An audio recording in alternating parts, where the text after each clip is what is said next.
when I have ever worked with writers from like an advising capacity, that's often the struggle is that they really like to believe that it's something that's never existed before. It's like the most common thing to be like, wow, it's not like anything else that's out Nobody has there. ever And I'm thought like, of doing this ever in the history of mankind. and it's one of the things that I think makes it hard for people to choose and hard for people to edit because they really want it to be something nobody's ever seen. How do you approach that? I'm sure you've come across that in your work as an agent and looking at manuscripts. What's your advice when people come at you with that? How honest do you want me to be right now?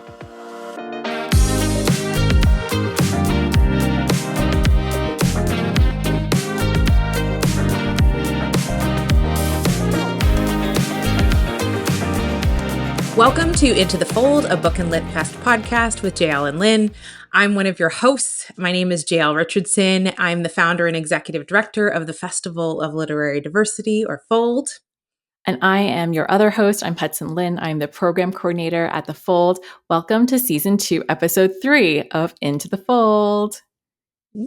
Okay, so we have done 2 episodes already. So this is season 2, episode 3, and we're talking about marketing still. We're still talking about marketing because we have so much we want to say There's about so much it. to talk about. And this particular episode is about writing to market. So Lynn, take it over. Yes, so we have a very special guest here with us today. Cecilia, or Cece Lira, represents a range of fiction and nonfiction authors writing for the adult market. Born and raised bilingual and bicultural in Rio de Janeiro, Cece is passionate about representing under and misrepresented voices. She is a member of the Association of American Literary Agents and a co-host of the podcast The Shit No One Tells You About Writing, which has over 4 million downloads. A mixed-race Latina, Cece is a proud member of Latinx in publishing. She is also a recovering lawyer, but asks that you do not hold that against her. Welcome, Cece. All right. Welcome, Cece. Thank you. Let's get into it. Okay, I started with a little bit of a teaser about it being about writing to market, but I think what would be really cool, Cece, I've listened to your podcast many times over, and I love the takes that you guys share there. And I wondered if you could just start us off by giving us a little bit of insight about what writing to market means, and especially what it means to you. Yeah, absolutely. Thank you for having me. I'm really excited to be Mhm. here. So, I think of writing to market as a wonderful and an important thing. That alone is controversial because a lot of people, and we can get into it later, think it means a bad thing. Mhm. But we will save that for the future. Writing to market to me starts with defining your category. Are you writing for the adult market? Are you writing for children's market? If it is children's market, are we talking middle grade? Are we talking YA? What audience are you writing to? What category? And the second part of that is defining your genre. It is super, super important for writers to know what genre they're writing in. I say this, and I've signed people who did not know what genre they were writing in. But we can get into that later too. And are you writing a thriller? Are you writing, I don't know, book club fiction? Like, what are you writing? And it's Mm. actually really interesting seeing how many people are writing and they have a full book and they have full characters and a really interesting plot. They have no idea what it is, though. If you were to Mm. ask them, like, what do you write in? They're like, I'm not sure. Like, it's a story. They don't know. So, writing to market means knowing where your book is going to fit on bookshelves. If you write, I don't know, a thriller and you go into your local bookstore, where are the thrillers? Mm. And I know everyone wants to be in the best-selling bookshelves, but that's not how it works at this stage. Mm. You can figure out if you're going to be in that shelf later, but where does your work fit in the industry? Where does your work fit in the market? Because writing is art. Writing is a Mm. beautiful practice that involves inspiration and creation, and all that is very untethered and frankly inspiring. Mm. But once you decide to sell your book, once you decide that you want to make money off your book and you seek outside investment, that is what seeking a publisher is, then you have to start thinking of your book as a product, which Mm. again, bad word. I know there are listeners out there It's who not are a bad going, word to what? me. It's No. not a bad word to Lynn. Not at all. We're trying to change that. We're all about I know selling you books. guys are, but you know Yeah, there are people who are we like, what? A product? Yeah. How dare she? And it's like, Yeah. yeah, it's a product. Let's talk about it, you know? Mhm. But I like how you framed it, because it was also not like, when people think writing to market, oftentimes they think it's this very strategic. I'm just going to like, this is what's cool, so I'm going to write it. But you talked about it more even just as like a practical way of understanding what your writing is and where you fit within the market, not necessarily like intentionally picking a genre and writing towards it, but like understanding what you're creating. Mhm. I like that Yes. idea because it's like you're kind of pulling back from what should I write to like what are you actually writing right now? Like, do you understand what the differences are between a thriller versus a horror, or like a psychological thriller versus a political thriller? Like, you have to understand all the nuances of these different genres to really be able to say, like, I sit here in the market. So I like that idea of like, let's just like make sure we define what everything means so you know where you are. Mhm. It for sure starts with writing and creating. Mhm. It doesn't start with strategy. At least Mhm. the greats don't do it, and I don't Mhm. recommend it. I mean, I'm sure there are people out there who do it in a different way and it works for them, but since this is a general statement, I think you should first create and write and allow yourself to exist in that beautiful creative space. And then when it comes time to seek investment, then you have to figure out where your work fits in the market. Now, a scary thing is, well, what if what I've written doesn't fit into anything? And like, Mhm. what if it's sort of a thriller, but not quite a thriller? Mhm. Then what do you do? I mean, the first Mhm. question is, are you properly diagnosing it? Because you might be too close to it. So give yourself some time, educate yourself. But then the second question is, okay, well, then you can edit your book to Mhm. to make it more of a thriller if that is your vision. That is a big Mhm. F, of course. Mhm. Well, it's interesting when I have ever worked with writers from like an advising capacity. That's often the struggle, is that they really like to believe that it's something that's never existed before. It's like the most common thing to be like, "Wow, it's not like anything else that's out Nobody has there." ever And I'm thought like, of doing this ever in the history of mankind. and it's one of the things that I think makes it hard for people to choose and hard for people to edit, because they really want it to be something nobody's ever seen. How do you approach that? I'm sure you've come across that in your work as an agent and looking at manuscripts. What's your advice when people come at you with that? How honest do you want me to be right now? Like As rip the super band-aid Super honest? honest. rip it off, Super rip it honest. off. Yeah. Yeah, that's a nightmare for agents. Like that is a Mm. nightmare. That sentence, oh, there has never been a book like mine before. I'm like, great. Is it your journal? Because that's what it should be. Like it should be your journal. Like there are no books like your journal. There's no book like my journal either. Like I'm not Mm. disparaging journals. I love journaling, but I'm not trying to sell it. Like Mm. I have had people say this to me. A lot of the times these are people who don't read, and Mm. so they think that their book is so original because they don't read widely. Sometimes, though, it's very intelligent people with great intentions who are simply too close to their work. Mhm. And when it comes to this bucket of people, what I say is it's totally fine for you in your heart of hearts to want your book to be the most original and special thing ever. Do you also want to make money? Talk to Mm. me. Do you like money? I like money. If you like money, let's put that aside, that beautiful sentiment aside, and let's talk about how it will fit into the market. Because Mhm. as a debut, you don't have a readership. As a debut, you don't have people who are looking for the next whatever your name is novel. They've never heard of you. You want them to. Mm. And so you need to fit into a category. You need to fit into bookshelves in order for people to discover you. So Mm. I as a human, I understand the sentiment. I empathize truly. As an agent, I'm like, we don't have time for that. Let's get Mm. over that sentiment really fast, and let's be strategic with your creation. It is still your creation. It will always be your creation, but let's be strategic. Mm. I want to ask Lynn about self-publishing in a second, but I have another question I want to ask for you on this basis, because something you've talked about that I think makes a lot of writers uncomfortable is this idea about making money, right? It's like they some people like me are like, yes, that is the goal, right? Like that is a big part of writing, is not just having it sit on my desk as something I've done, but also have it be something that other people buy and get consumed. Um, my question in terms of like making money and writing to market, have you seen any significant changes over the last little while, especially in the traditional publishing space, in terms of the lessons and the strategy involved in writing to market?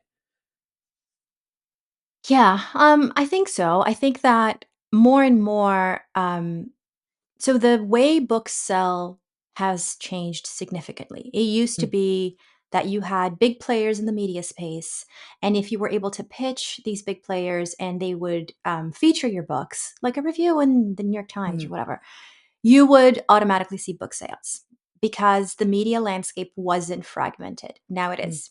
Now, um, more and more people are getting their information from this very thing we're doing. mm, A podcast that, to the best of my knowledge, is not owned by a huge media conglomerate. mm. Um, and JL is like, maybe that would be awesome. If you call Talk to me me. if you do watch it. No, I'm just kidding. But do you know what I'm saying? Like more Yeah, and more, yeah. it's individual people's social media pages, it's podcasts, it's fragmented. Mhm, And that means that the way people discover books has changed, which also means that more and more publishers are trying to figure out how they can scale when 85% of book sales are direct to consumer. How do you scale? And in answering the question of how do you scale, they think to themselves, well, if romance is selling a lot right now and these are the beats in romance, let's just buy more of that. Um, mm, I love publishers because at the end of the day, they're putting out books, but I must be honest, I believe in erring on the side of honesty.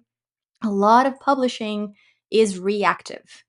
And my friends who are editors, amazing advocates, they say this to me. They say, I don't like how reactive we are. But mm, they're only human. They can't change the whole machine. And people start looking to what's selling right now, what's hot right now. More and more people are looking at self-publishing. That's a major mm, change that's happened when it comes to writing to market. I still remember for the first time an editor, it was a couple years ago, a major editor, major imprint was like, oh, and now I'm looking at self-published authors too. So mm, if you know anyone who's doing really well in the self-publishing space, especially XYZ genres, send them to me. Even mm, 6 months ago, that wouldn't have happened. mm, This was 2023. And now it's becoming more and more common. In the meetings I take with editors, they're like, we're looking at the self-publishing space, we're looking at the indie publishing space. It's still very hard to make the transition, mind you. But they are looking at how can we give the readers what they are telling us they want when readers now have a voice? Because before social media, that wasn't the case. Does that make sense? Mhm. mhm. Yeah, a No, thousand and we percent. were And I, for well, I was gonna say, for those of you who are listening, when Cece was talking, Lynn and I both were like head nod, head nod, head nod as you were talking. So just so you understand, like, yeah, we get it, especially in the like publisher realm. Like the comments on like reactionary publishing is something that we're really trying to address and fix, whether it's through the fold or through our own writing and through our own approach to our work. Sorry, Lynn, I cut you off there. yeah, so I was just saying that I 1000% agree. There is like obviously self-publishing and indie publishing has changed the industry dramatically in very fundamental ways. And um and I have seen a lot of self-published authors who transition into traditional publishing. Not like you said, Cece, it's difficult to do. And Mhm. the main criteria is that you have to be selling really well on your own already. Like you Mm, have to self-publish and already be hitting like tops of the charts, like Amazon charts and whatever Yes. charts, all on your own before a traditional publisher will come knocking on your door and say like, hey, can I buy the rights to your book? And oftentimes what I've seen with other indie authors is they are very happy to sell the paperback and the hardcover rights to the traditional publishers so that they can get into places like airports and Walmarts and Mhm. Targets, because that's not something an indie author can do on their own. But then they often prefer to keep their digital rights. And so they'll keep the ebooks to themselves and they'll continue selling that however they've already been doing it. Um, so going to this like writing to market idea, the way I see mhm, it is like a Venn diagram where you have over here, the circle is all the things that you like to write. And then Mhm. over here is a circle of all the things that will sell. and make Mhm. you an income that can sustain you. And where these two circles overlap is what I would call writing to market, is Mm. understanding that yes, you can write whatever you want. Writing is an art form. Write whatever you want doesn't mean that it's going to sell. Like, you can write whatever you want. And I do believe that there is a reader for every book, but how many readers are there? If there are 5 readers, you can't build a career off of 5 readers, right? You got to find that overlap where you're writing something that you enjoy and that you're passionate about, and that you can continue writing for however many books. And also, there is enough of a readership to buy all of those books to generate an income that you can actually live off of. So that's the way I see writing to market. And with the indie publishing space, it's very easy for indie authors to switch. So if they're writing something and they find that it's not really selling, they can switch and write something else the next day and then put that book out within a few months and see if that sells. And if that doesn't work, then they can try something else. And a few months later, that'll come out and they can test if that works or not. So it's Mhm. much easier as an indie author because the timeline is so much more compressed to sort of Mhm. test, trial and error, and find that niche that works, both in terms of what they enjoy to write and what will sell. Mm. It's interesting too. We talked in the last episode about that and about the different kinds of like giving different names and using different pseudonym names for your different genres and the ways that indie authors approach it. And it's been really interesting for me because I have that sort of like literary elitism problem that I'm breaking down now, is that I always like thought about traditional publishing as being like the best way and the only way, and more talking to self-published authors, uh, really learning incredibly new strategies about putting your books out there and studying it in this way, and also understanding. One of the authors at Fold said, I will always self publish and traditionally publish. I will go back and forth depending on the project, and really understanding the Mm. market so well that they know like which kinds of passion projects they're going to put in which space, which I think is really fascinating. One of the things I want to close in this section about is, what, CC, do you think are the dangers or pitfalls of writing to market? What are some things that people should be aware of? Oh, there are so many. So I think the number one danger would be to start with writing to market. Like, you've never written a Mm, book before, you're a creative person, you have a passion for writing, and you're like, I want to write a book, but I want to be really efficient. And because I'm going to be really efficient, I'm going to see what's selling right now, and I'm going to write that because I'm a eclectic person, that I can write in many genres. I enjoy mm, reading multiple genres, so I could do it. That to me is the kiss of death. First of all, when it comes to writing, people are going to flip when I say this, but when it comes to writing, if you're being efficient, you're doing it wrong. Sorry, mm, especially your first book. It's mhm, not meant to be efficient. I don't know a single talented person who could be efficient the first time around. Seriously. If you're mhm, being efficient, you're doing it wrong. Stop it with the efficiency. This is not a McKinsey like strategy event, Like, you're not supposed to be efficient. That is not the goal. The goal is the quality of the book. And guess what? True creation, writing, taking 26 squiggly symbols and turning it into a whole world that is leveraged solely by the power of readers' imagination, that is hard. That is very, very hard. And if you're going to do that, and if you're going to lead with efficiency, you're shooting yourself on the foot, in my opinion. And so people do that. I have seen people go, yeah, I know that romantasy is really hot right now, and I've read romantasy books. I enjoy them. I'm going to write a romantasy book, and I'm like, that could be the book that you should write. And it's so nice that it's hot right now. But first, is it going to be so hot by the time your book is ready and it's ready to be sold? Maybe, maybe not. It takes time to write a book. Second question: if you knew for a fact, I think this is a really great exercise. If you knew for a fact that you would sell your book and you would make good money for your book, what would you want to write? mm, Like, what would your heart desire? It is so important to lead with your heart, and not because I'm like, oh, so inspiring, woo woo. No, you will produce better quality if you go with your heart. You are a creator. You are not a replicator. right? You're not duplicating things that already exist. You're creating something new, and that's exciting. It should be exciting. I don't think that you can create and maintain that level of excitement if you're just following trends. So I don't know. I can always spot a writer who's still in the I'm too green to be doing this stage. And by doing this, I mean selling a book, not writing. No one's ever too green for writing. And a writer who's like, you are ready. Like, you are ready. You have the mindset. You not only have the talent, which is so important, but you also have the mindset. And one of the signs is if someone is going to follow their vision and be strategic about how they implement that vision versus I'm going to follow whatever the market's telling me. Like, you're not going to be able to separate signal from noise. It's not going to work out. Like, sorry to be so doomsday, but I've seen it not work out enough times that I just don't think it's a good idea. This whole conversation reminds me of a story anecdote. So cozy fantasy is this subgenre that's gotten kind of popular over the past 6 months to a year.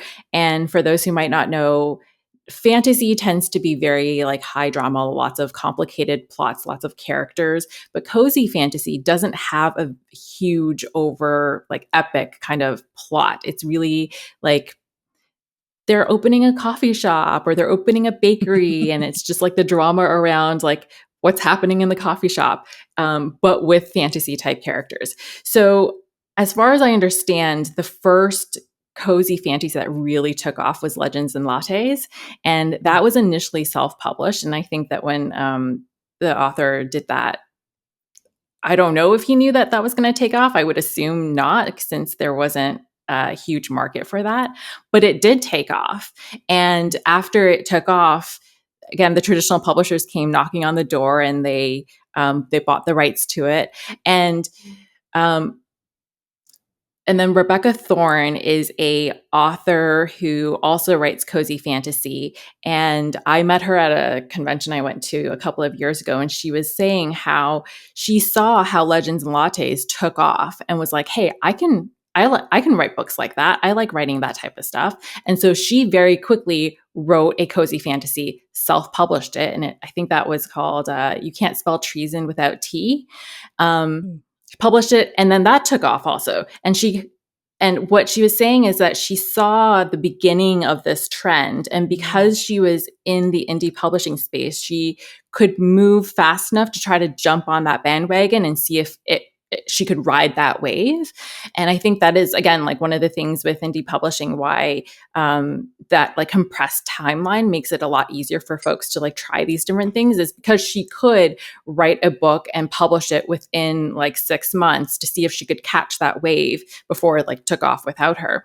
But again, like Rebecca Thorne now is very successful.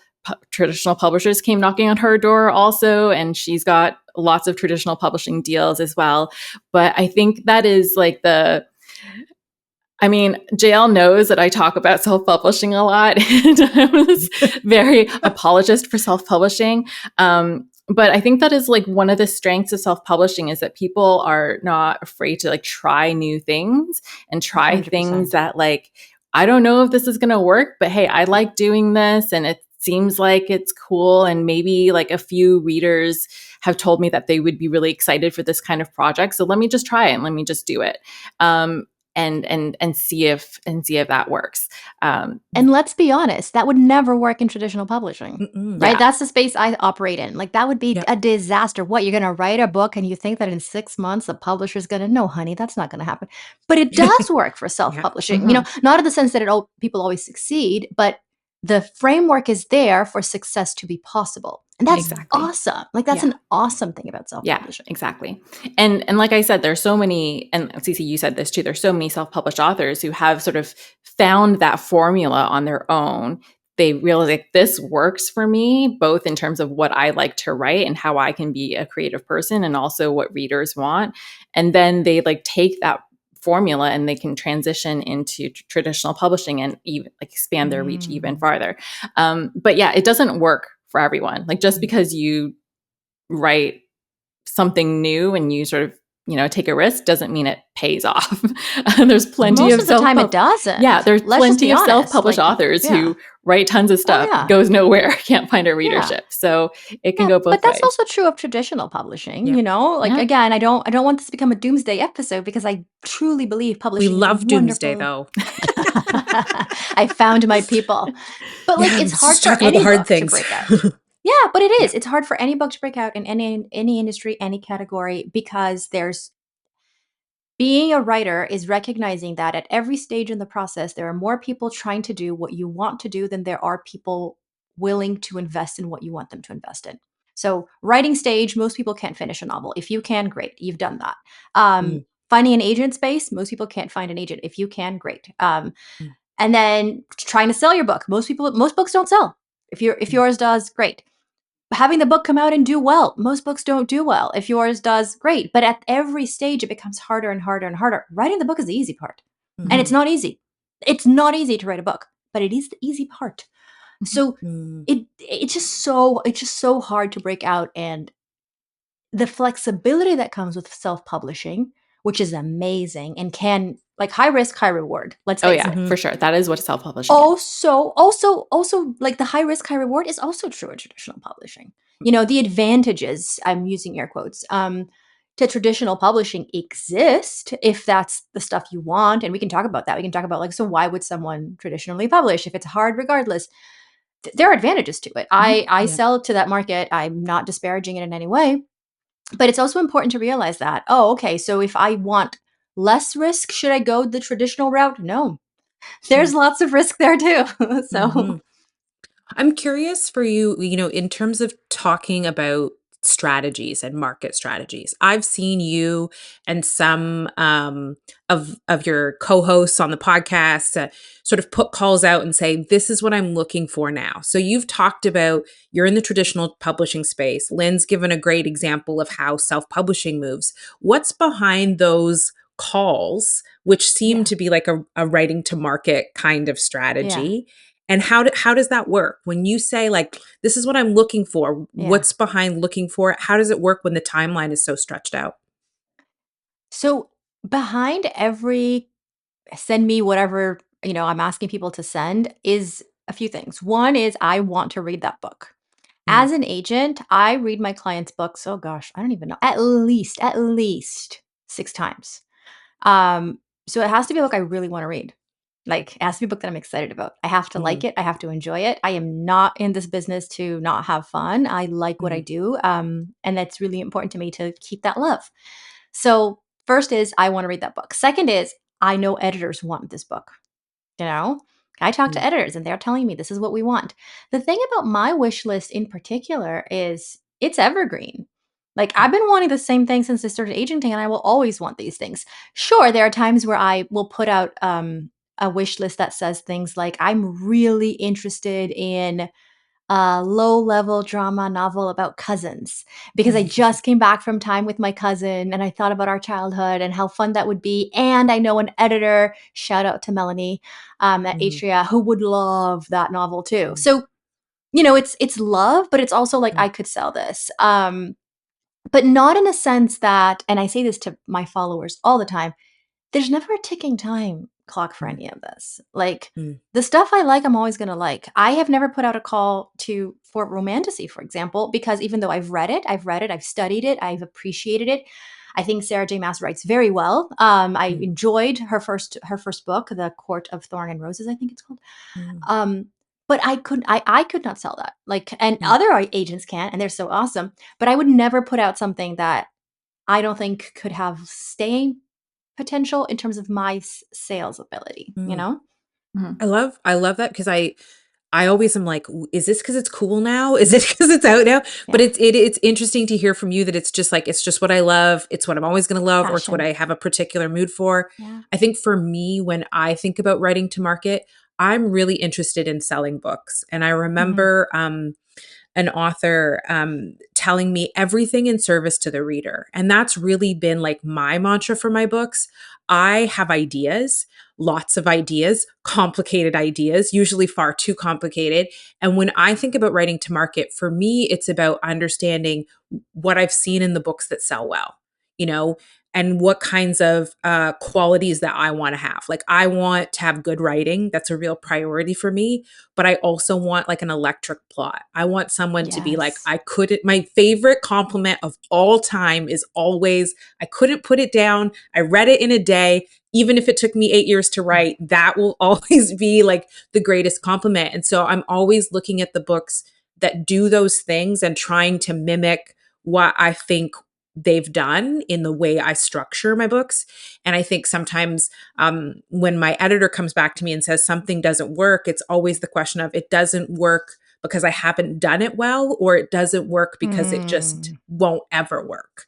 And that's mm. my editing strategy at a certain stage, is like, how do I make it read best for the reader without compromising like the mission, the like storyline as well. So um that's how I use it in the traditional publishing space. Mhm. So I guess my question is for when we're saying, if an author is writing in a particular genre and it's a very clearly defined genre for them and they are doing very well, and so they're just continuing to write more and more of these particular books within this genre. Um, but as authors, most authors like writing a lot of different things. Mm. So how do you, I guess for both CC and JL, because I know JL, you write tons of different things. How do you reconcile that like idea of this, what I'm doing here with like this set of books is doing really well. So I want to keep doing that because it's, it's making me money. But I also want to write something that might be completely different. And where do I find the time to do that? And, or like, how do I, uh, sell those things as well? How do you like reconcile that kind of tension? Mm. I Mm. have a client who does that. She loves pivoting. Mm. Bianca Marais, if you are listening, I'm talking about you. Mm. Every book this woman puts out is a different genre. She does it to torture me. I'm convinced she does it to torture me. Mm. And I say torture me because it is harder for traditional publishers to wrap their heads around someone who doesn't fit into one shelf. Mhm. Um, that being said, as an agent, and I firmly believe this, my job is to read your work and answer the most fundamental question regarding sellability, which is, was I curious as I was reading these pages? Did I read this because I love you? Did I read it because I loved it? That is the number one question. If I did keep turning the pages because of curiosity, the most important emotion every reader out there should be feeling when they're reading your book, then great. I will take any risk you want to take. You want to try to sell first a fantasy, then a murder mystery, then literary fiction? That's cool. We'll do it. I will put all my time and effort and resources and contacts and passion and energy behind doing it because it's what matters to you and the book is great. The book has to be great. You Mm. know, it does make life harder for your agent, but also for yourself because it often requires going to different editors. If you're writing two books at the same time, as agents, we have to make sure that the contracts are aligned, that you don't have an option clause that conflicts with another option clause, for example. So there's a lot more work that goes into it, but it's work that's worth it if that's your vision, as long as my clients are aware of the risk. Something I Mm. love about working with Bianca is that she is very I understand that there are no guarantees. I understand that this makes my life harder. I I am okay with that. I'm okay with those risks. And that kind of mentality is essential because there are writers who want to take the risk out of publishing. And by the way, I want it too. I also want chocolate chip cookies to have the nutritional value of kale. Neither of these things are happening. Um, this is life. In life, you have risks, and you're doing one of the most competitive things in the world, which is writing a book. And so, well, trying to sell that book. And so, if you're gonna move around between genres, it's totally fine. Find an agent who's passionate about your work and who will be honest with you about whether the work is curiosity inducing and sellable. But that's fine. Like you Mm. can make your agent's life harder. That is allowed as long as your expectations are realistic. What you Mhm. can't is expect the world to operate in a different form. We live in the real world. I don't have a visa to Fantasyland. If I did, I'd be there. Mm. They won't take me. I have to live in Mm. the real world. Well, shout out to Carly Waters, my agent, who travels with me. I think for me, I started out actually as a playwright. And so where I came into writing was I was an actor. I started to write my own plays. And so everything I've done since then has been kind of a figuring out process. My first book was nonfiction, a memoir, The Stone Thrower. And I wrote it because I had to. Like, it was like the thing that I had to write, not in a bad way, but like it was the thing. It was the first thing. And I'll never write nonfiction again, probably.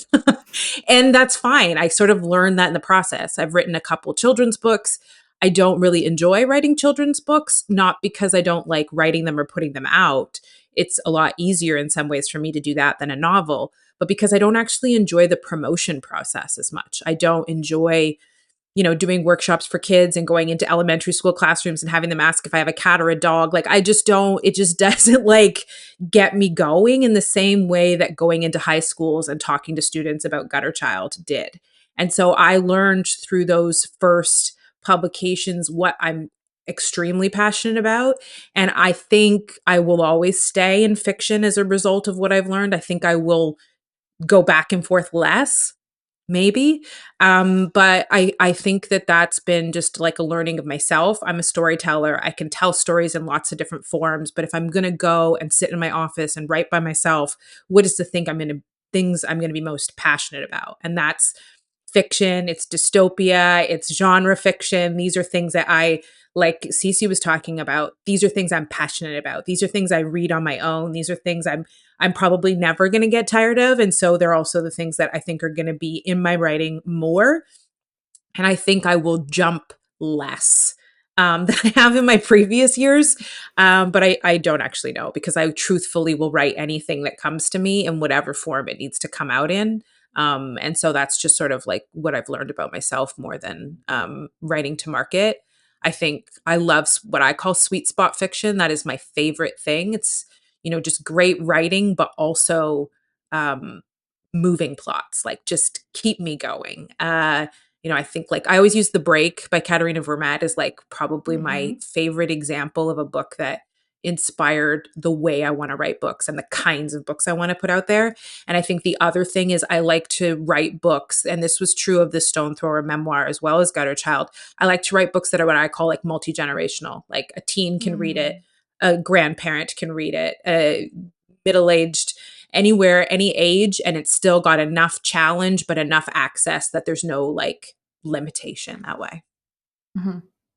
So, Cece, you were saying at the beginning that you have to really understand what the boundaries or the definitions of each genre are, and you have to know where you sit in respect to all these genres. So, can we talk a little bit about how does a new author, a baby author, go about understanding what the genre conventions are in whatever genre they're interested in, and making sure that they incorporate those conventions and those expectations into their work?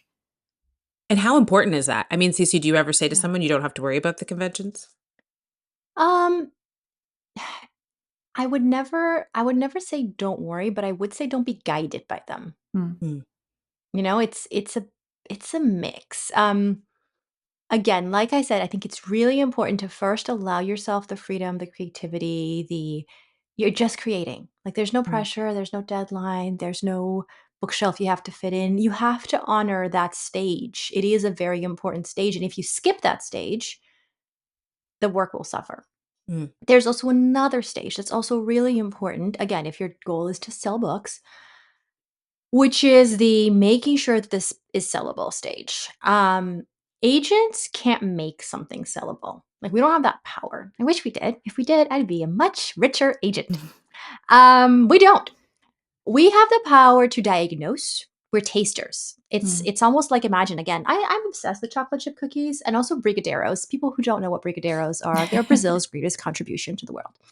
But let's imagine chocolate chip cookies, because I feel like that's more mainstream. Let's imagine that I'm a taster of chocolate chip cookies. I will taste the chocolate chip cookie and I'll say, don't like this, not for my taste. And I'll taste another one and I'll go, amazing. And I'll taste another one and I might say, oh, okay, good, but maybe too sweet. And I'm using this analogy to say that we taste, and sometimes we have notes. Sometimes the notes are working, not working. Sometimes we think the issue's too sweet, but as the chef, you will actually know that it's not about being too sweet, that it's actually about something completely different. And the taster thinks it's about sweetness, but as the chef, you have a developed palate and you know what the real issue is. But agents don't. As agents, we can't make something be marketable, but we can help guide you with impressions and diagnoses that will hopefully help you through that process. And when it comes to making sure that you know what your story conventions are, what the beats are that typically follows genre stories, I think that it's really important to do two things. The first is read widely. Mm. And this should be a very fun part of the process because if you're a strong writer, you're a strong reader.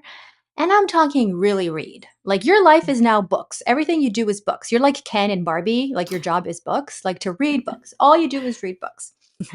And the second part of that is figure out your comps. Like in your vision, what is your book? And you don't have to worry so much about sales comps at this stage, it's more editorial comps. And then when it comes to your comps, I think it's important not just to read them and read them like multiple times, but also like highlight what common denominators exist within these books. And there probably are. How Mm. soon does the inciting incident happen? How many elements of surprise are there in this book? How many times does the plot escalate before the climax? Once the climax is reached, what specific story forward, emphasis on the forward, question do you have, and how long does it take for you to get the satisfying answer that also surprises you? And really, it doesn't matter the genre. These questions can be answered for any genre in different ways. Mm. But knowing that is important. I just wouldn't start off with that. I think that if you Mm. start off by studying with this degree of intentionality, before you've spent time just developing your own voice, I worry that works would be derivative Mm. Mm. and not you. There wouldn't be enough you in your story, and there should be Mm. you.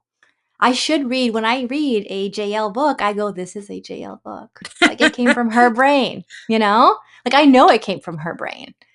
And of course you're inspired. I'm sure you are. I'm sure you'd be like, yeah, but I'm inspired by a whole bunch of other authors and not other authors only, but other creators. Yeah, that's Mm. fine. But it's still you. If you're developing something original and that is the goal of every author, then you also need to honor the stage where you're developing your palette. That's Mm. really important. It's really important to develop your palette. Mm. Mhm. I love that. I love that It's idea fun. of just like really breaking down how does this book work and then doing that across multiple books that have done well. But I also like want to highlight what you said about not doing that first. Like first just Yeah. write, and then Yeah. once you finish writing, you can go and do that kind of studying analysis process and then apply it to what you've written to try to like tweak and make sure it's the structure is right. What I I, do in terms of like research, that kind of like research and analysis is I go on to Amazon's bestseller list, and they have bestseller lists by genres and subgenres. And so the two that I look at are lesbian romance and gay romance.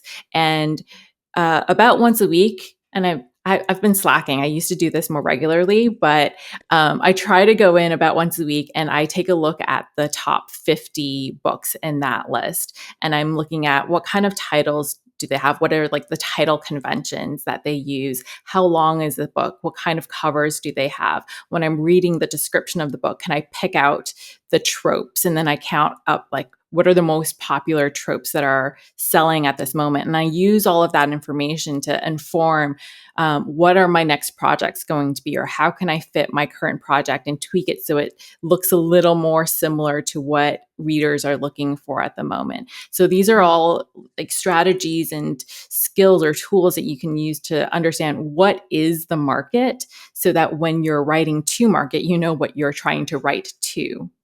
mm. It's funny. One of the things I did that sort of ties into what both of you were saying is when I was working on Gutter Child, I thought Hunger Games was like the closest comp I could kind of bring into it. I wanted to write dystopia, but I wanted it to feel real. I wanted like not too many weird things about the dystopia, just like enough that it was like, oh, that's not real life, but it's pretty close. And so I would when I use a book like that, or when I use a big seller to like help me understand or make beats, it's when in particular I'm stuck or I'm writing and I'm not. Especially for me, I'd never done world building before, so I had no idea when do you tell the like backstory. How long Mhm. should the backstory be? And so I would take out Hunger Games. I was like, oh, they do that on page 3. They do it for about 3 pages. And so I need to like Mm. make sure the book leads into that. And that's when I can do it. And it's usually also at an early stage so that I build it in and then I put the book away. And as I start to edit it, Mhm. I smooth it out and I make it more realistic, more mine. But it helps me, like you said, it helps set beats, it helps set benchmarks. I know I can't go 6 chapters without telling why this world exists. I need to do that a little bit earlier. And that's what people are looking for. That's what people have enjoyed. And so it's really helpful when you start to think about selling a book as opposed to just writing a book. It becomes a really helpful tool to make decisions that you might not otherwise know how to do. Okay, so we're going to transition into our Ask Me Anything segment. We Mm. had a listener DM us on in social media asking about.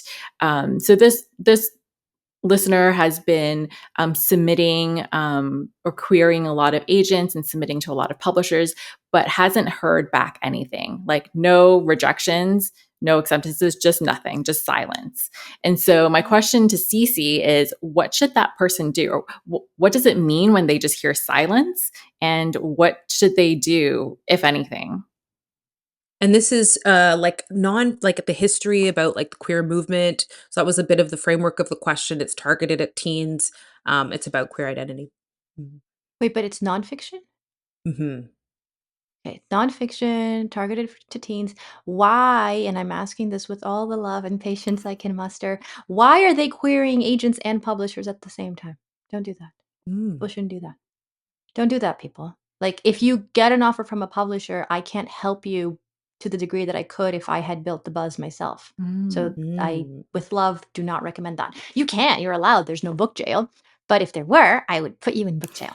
Um, Silence Which just means, sorry, go. Sorry, I was going to say just as a follow-up to that, what's the time frame someone should use? So let's say I think what happens with a lot of people like this, they write something, they send it off to an agent, they don't hear back, so they start sending it to publishers and like what's the time frame people should use when they're making that decision about I'm writing to an agent and I haven't heard back? I mean, querying can take so long. There's just the part of the problem with answering that question is there's two possibilities, two umbrella possibilities. Mm, Possibility number one is they have a great book, but they're presenting it wrong. Possibility number two, and I hate saying this, but I have to, the book might not be what people want. mm, If it's possibility number two, you have to go work on your book. mm, Now, if it's number one, then A, have you researched the right agents? Researching agents takes forever. It is not something that should be done fast. It's not a mere, let me Google this. mm, Have you sent this to the right people? Two, have you given it enough time? And in JL, I think that's, what you're touching on. Most agents receive hundreds of queries a day, and they don't have time to look at these queries until it's late in the evening, and they don't do it every day. And so when they do open their inbox, they're like, "Oh my god, I'm flooded with thousands of queries and I have to find a few gems here." So, I know people who have done what this person is doing, going to agents, going to publishers, hearing crickets, and later when I asked them, they were like, "Oh yeah, it's been 4 weeks." And I'm like, "Human, mm, lovely human, 4 weeks is nothing. 4 weeks is essentially a second in publishing timeline, you know?" So mm, it might be that they just haven't given it enough time. And then let's say they have researched agents really well and let's say they have given it enough time. Something about the way they're packaging their book isn't working. And the truth is, most books are not going to sell. mm, Most people who have books written, whether it's a proposal or a manuscript, will not sell their book, will not find an agent, and will not match with the traditional publishing. I am not saying I like this. I am not saying I want this. I do not mm, like it, nor do I want it. It is the reality because, like I said, at every stage in the game, there are more people trying to break in than there are slots. An acquiring editor at a major imprint puts out 10 books a year. They get 1,000 submissions from agents. You do the math.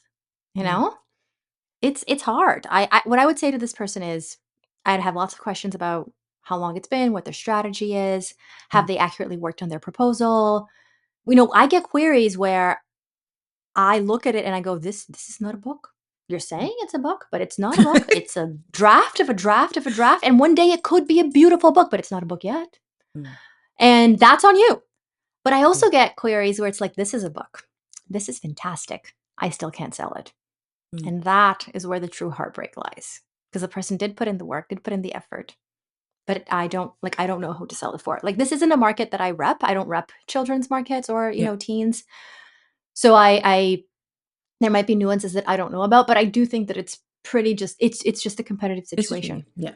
Mhm. Yeah. Mhm. I think it's universal genre age category, like the process is similar. And so I Yeah. appreciate you giving that like framework around, let's say you did it wrong. Here's where you went wrong. Let's say you did it right. Here's what it might mean. I think that's really helpful. And just a reminder, if you're listening to the podcast and you have questions, you can send us an email at itf@thefoldcanada.org, or you can DM us on Instagram and we may just throw it into the podcast. So thank you for that, Cece. Uh, okay, so we're going to end on our last segment, which is always our top tips. And so today we've got top tips for writing to market. JL, what is your top tip? So my top tip, I mean, we talk about loving it. I think that's like a universal. I'm just going to throw that out there because I think we'll all say like make sure you love doing it. But my top tip is identify your priorities and really hone in on those priorities. So I mentioned earlier, my priorities are really good writing that's widely accessible, and has like a moving plot. These are the check marks that I put as a priority in my writing when my editor is giving me feedback that says like a reader's going to be bored here, they're going to be lost here, I'm going to go in and try and bump up the action. I'll give you a specific example. When I was writing Gutter Child, there was a point in the story that was really quite heavy and quite like a lot of sad things happened in a row, and my editor was like, people are gonna struggle here, you need to give them something. And I made a chapter that was all about a party, and it continues to be my favorite chapter in the book, and it like provided that really helpful lift that gets the reader through. And so understanding what your priorities are and really making choices that meet that. My top tip is to study what is working. So I mentioned that I go and review the Amazon bestseller lists. You could do that. I'll admit it takes a lot of time. It's a lot of work. I've got spreadsheets to track all of these things, but there are also services where you can purchase these types of reports, where other people have already done the work for you, and then you can just go and see what is selling. But understanding what is selling and understanding what can I take from that and apply it to what I'm doing, or how does what I'm doing fit into what is selling? Because you can't write to market if you don't know what the market is. Mm. See, see. Okay. So, I love all these tips. They're really awesome. I I would say my top tip is reading like a writer. It's not just reading, reading like a writer. As you read, I want you to have highlighters next to you. This is not the time to be precious about your books. It's just not. I want you to have a pencil next to you or even a pen if you're comfortable. If you're an ebook reader, I want you to be able to use the highlighters that are available in most ebook readers. And I want you to open the book up to see how it works. Kind of like Mm. a child who's like, how does this remote control work? Mm. I want to open it up to figure it out. That's what you're doing with the book. Like, a book is a puzzle that's built on a dance between withholding information and revealing information. And that puzzle is solved by the reader. That puzzle is created by the author. Mm. How did the author build that puzzle? And to do that, you have to read a book more than once. You have to read it first, figuring out where your strong emotions are. Oh, this is where I was afraid. This is where I was really curious. This is where I was really surprised. That's very organic. And the second and third times, you are going to reverse engineer what the author did. You're going to open the book up to see how it works, to see where the wheels are turning. And this is a really bad analogy for me because I've never opened anything up in my life other than books. Like I was not the kid who was opening up remote controls. But anyway, you're going to open the book up and figure out how that puzzle was built. And yes, every book is a puzzle. Quiet literary fiction, also a puzzle. Everything is a puzzle. Everything. Every story out there is a puzzle. And accepting that, and accepting that you are, as an author, an entertainer who doesn't get to see their audience, putting on that hat of, I am writing for an audience, is really important. So that's what I would say. Awesome. I love it because it like leads so well into our next episode. So episode 4, season 2, episode 4 will be coming out in a few weeks, and it's all about mood reading, but like mood reading as writers and how to like incorporate reading into your writing life. So it's almost like you knew. So thank you. I will be checking that out. I love it. All right. So I want to wrap up with just a few announcements. Based on when you hear this podcast, it'll depend, but September 17th is the last chance to get our RF Kuang line of clothing. So if you're watching this, both of us are I'm wearing the Riot, the Royal Institute of Translation crest, and Lynn is wearing the Yellow Face inspired sweatshirt. But we have sweaters, we have hats, we have totes, and they will be gone forever on September 17th, September 18th. So if you message us September 18th, 19th, 20th, you're like, where is it? It won't be there. So hopefully you hear this before then and you're able to pick it up. If not, there are other items at Fold Apparel that you can grab. And I'm really super excited for our new season of Fold Academy. Our very first webinar of this year is coming this Saturday, September 20th at 12 p.m. Eastern. Join us and author entrepreneur Tao Wang to learn how you can turn your writing career into a business. Registration is open now, so you can register at thefoldcanada.org/academy. You can also follow us on our YouTube channel and get notifications for when the recording goes live. Yes. So if you happen to miss the live event, you can catch it on YouTube afterwards. So make sure you do like us on YouTube so you don't miss it. And if you have missed any of our previous episodes, you can find them on our podcast feed on Spotify, Apple Podcasts, and anywhere you listen to podcasts, as well as on our YouTube channel. Again, make sure to follow us on our YouTube channel. If you would like to support the work of The Fold or this podcast, please leave a rating or review. Tell all of your friends about us. You can also donate to The Fold at thefoldcanada.org/donate. Until next time, happy reading and, of course, happy writing.